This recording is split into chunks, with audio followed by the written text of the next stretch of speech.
Hey, what's going on, guys? J&A Exotics back with another video for you today. So, today's video is going to be a little different. It's going to be a different style, more or less, than what I'm used to doing. This is going to be like a care video on emerald tree skinks. So it's going to be more or less like the Clint's Reptile channel. And if you don't know who he is, you should go check him out because he has, like, his videos are very informational. He's a funny guy. Um, yeah, his channel's helped me out making choices of pets here and there. But it's a very interesting channel to watch and follow, so go check him out. Yeah, paid sponsor, by the way. No. Uh, yeah, where was I? These guys right here are Emerald Tree Skinks, or Solomon Island Tree Skinks, or Green Tree Skinks. They have a few different names. But I saw him in a local pet shop, and I've never seen him before, and I was like, what is this? I have to know what this is. So I went home, I googled the name on the tank that they had, and I couldn't find anything about these guys. It's like they have very little information online on how to take care of these guys, and that just spiked my interest even more. And I was like, man, I have to get them. I need this thing. So I set up a quick quarantine tank. Once I found out his essential requirements, I set the tank up to, how he's going to be happy and healthy and survive. And this one's a male, this particular one. But I had to get him, and then I figured I'd put together a care sheet or a care video.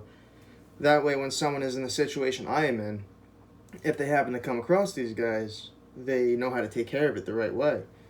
So I went online. I figured out like where they're from, their natural environment, what the humidity is like year round, the temperatures, the soil temperature for when they bury their eggs. I went through and I did some hardcore research, and yeah, this is basically what I found.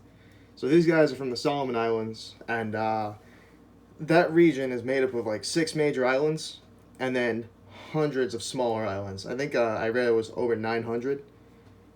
These guys are found mostly throughout the mainlands on every single island in rainforest regions.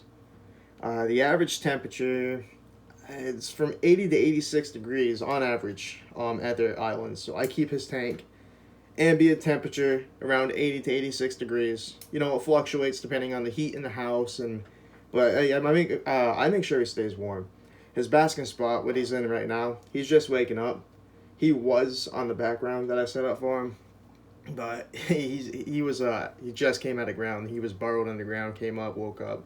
He's warming up, but his basking spot's around 90 to 95 degrees. It fluctuates again depending on the house temperature and what's going on. These guys, the area they live in, it rains a lot. They receive a plethora of rain year round. Even during the dry season, they receive an obnoxious amount of rain. So misting and humidity is very important for these guys. And it's funny because when I bought him from the pet store, I was told that humidity wasn't an important thing. You can get away with misting them every other day. Very misleading.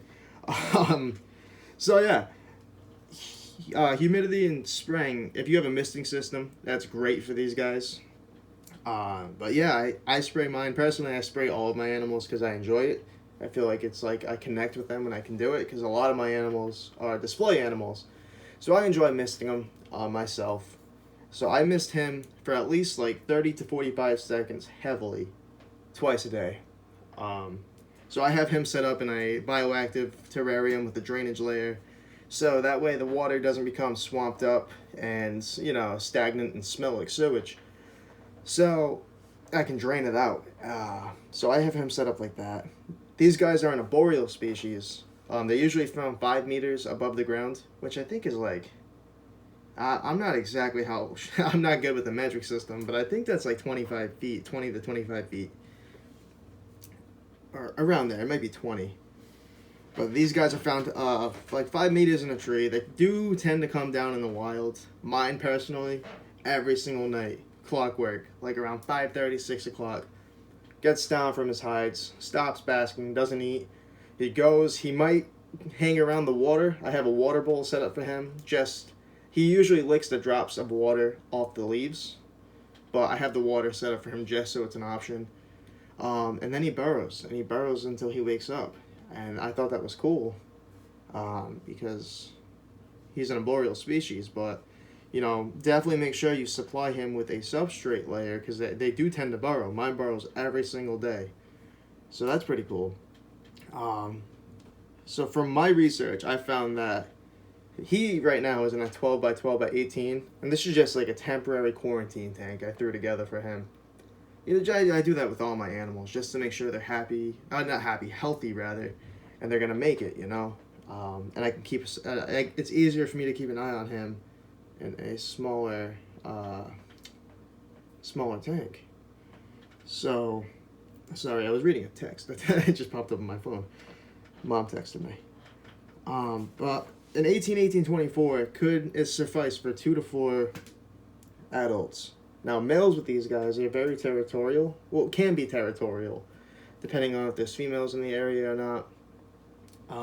So definitely make sure if you don't have a massive tank where they can get away from each other, definitely keep one male to, male to female ratio. If you're going to have like an 18-18-24, 1 male, 3 females. Definitely. If not, they're going to fight. A lot of climbing space. These guys are super active and fun to watch, especially hunt. And that's another unique thing about these guys. They're a skink, obviously. It's kind of like a blue tongue. They are omnivorous. It's like a smaller blue tongue skink that's green, with not a blue tongue, but it's more of a display pet, and they're really interesting to watch eat. This guy in particular, I can feed him fruits. I have fed him banana, Pangea. I feed him fruit and insect mix. He loves that. Crickets, dubias. He's eaten waxworms. He's not too fond of mealworms, but that could just be this particular one. But they are omnivorous. This guy is not he's not really picky unless it's mealworms. So.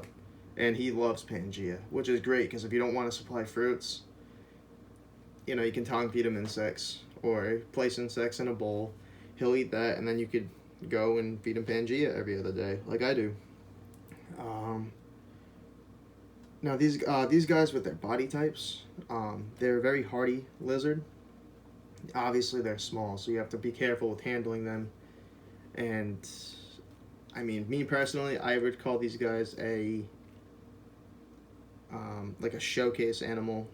I would not. I don't handle mine just because they're fast. They can get away, and their size, they're pretty tiny. But if you do handle them, they are hardy. You don't have to worry about like really squishing them too much. Their body's about 5 inches from snout to vent. Their tail's about another 6 inches. A good thing about these guys too is if they get away, they don't have toe pads, so they have clawed feet.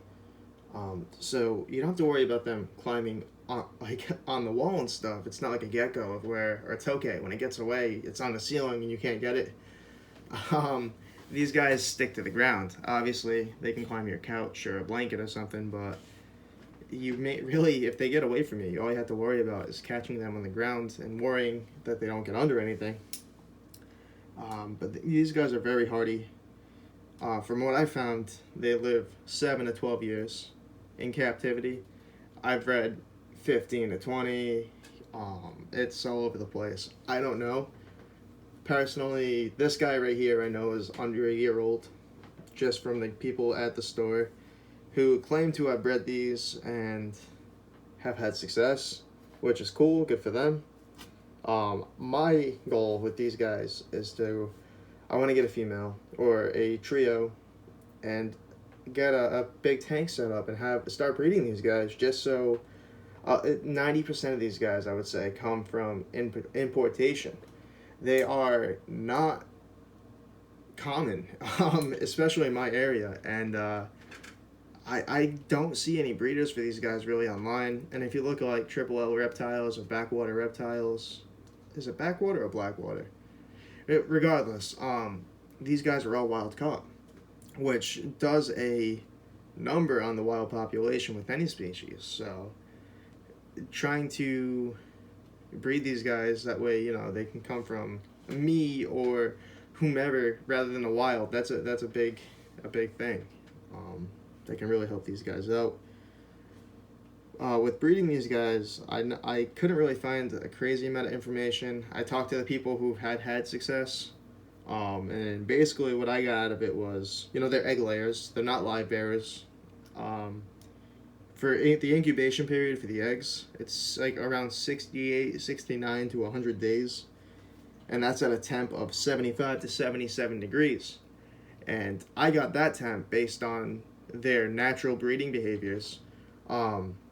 They climb down from the trees after they breed and they're ready to lay, and they bury their eggs in the ground. And they go a few inches in the ground, dig a nest, bury them. I went and Googled the ground temperature with these eggs, sitting in the wild, and that's the temperature I got. The average ground temperature in the Solomon Islands it's 75 to 77 degrees. So, yeah, I figured this video would help. Anyone who's trying to find information on these guys, if they're interested in buying it. Like I said before, these guys are very active. Actually, I don't know if I did say that. They're an active species. They're fun to watch. He's finally starting to go. Or he's just switching basking spots. But they're really cool to watch. So, I'm kind of all over the place right now. I hope you guys found this a little bit helpful. That's basically everything you do need to know to keep these guys alive and healthy. As far as I'm concerned, I've spent a few days researching this information, making sure that every site has the same average temperatures and humidities and diet. Oh, another thing, when these guys lay eggs, definitely try to take them out, find them, take them out, and incubate them. Just because cannibalism can happen when the eggs hatch. The parents can eat the babies. They just find it as another prey item. So definitely try to separate them. Yeah, that's all I really have. I'll show you the tank.